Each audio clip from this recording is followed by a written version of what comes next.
Enjala sonkwale embalala buli kalungi ebulungi zigenda mbalala bamulungi agenda kimuseke fe twagala kujimena bina mazima lungi bina ngulo lungi bina malwaliro siso ino kujeno twataka kasasiro bamwongereyo. Kasasiro ab'ekitongole kya Kampala Capital State Authority gwe bakuŋŋaanya okuva mu bitundu bya Kampala yandibadibirira ekibuga ne kikyuma emiryango n'emmanju kuba abatuuze b'eddundu ekiri mu ggombola y'Ekyampisi mu Mukono gye baagula ettaka eriwezaako yiika 136 baweze obutakkiriza kubatwalira kasasiro. Kubanga kasasiro muleete eno kasasiro tumwetagirako ddala kigenda embalala kasasiro mutwala embalala omwaka balina ennungi embula ennungi zigenda embalala yenze konde ssebu enjala kasasiro mutwala embalala buli kalungi embula ennungi zigenda mbalala bamulungi agenda kimuseke fe twagala kujimena bina mazima lungi bina ngulo lungi bina malwaliro siso ino okujeno twataka kasasiro bamwongereyo.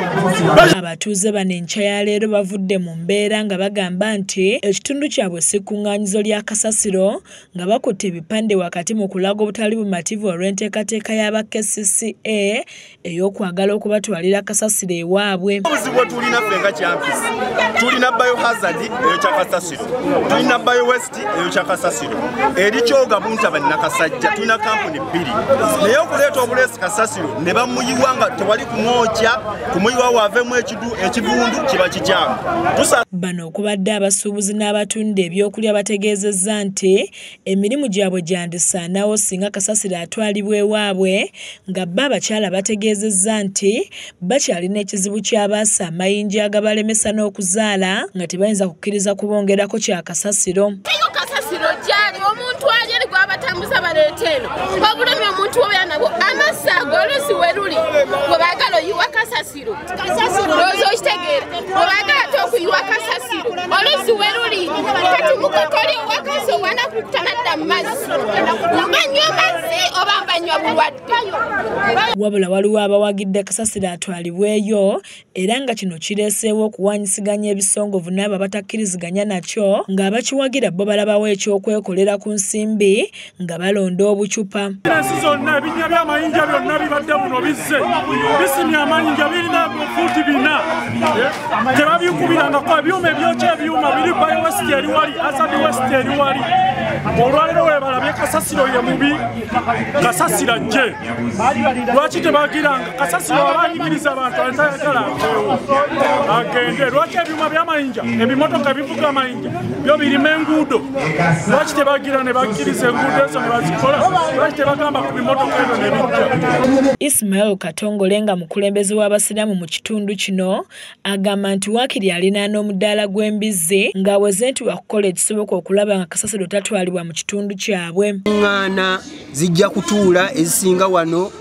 n'amaloboozi gajja kuwulirwa n'ekisobola okukolebwa okugatta ku kino bwe kiba nga kiyambako obwa kasasiro obutajja mu kitundu kyaffe tuli beetegefu okukikola olw'ensonga ezitali zimu oba endala. Esookera ddala kwe okugoba ekivundu mu kitundu kyaffe. Kasasiro kitegeeza kivundu ekya buli ngeri yonna. Waakiri wadde ndi musiraamu ninaana akadaala k'embizzi nga sirinaanye kivundu kya kasasiro. Yo mbaka wa Mukono North omusangibwa ekyalo Ddundu Honorable Abdallah Kiwanuka agamba nti kino KCCA kyeyagala okukola kimenya mateeka erya Physical Planning Act. Gazetingibwa nga wa kusula tusobola kuleeta kasasiro n'omuyiwamu. Mwena mujjukira bulungi nti abantu babadde nga bajjibwa mu Lubigi nga bagamba awantu awo wagazetingibwawo nga wetland. Abantu ne babajjawo ku kifuba kubanga abantu wagazetingibwawo nga wetland.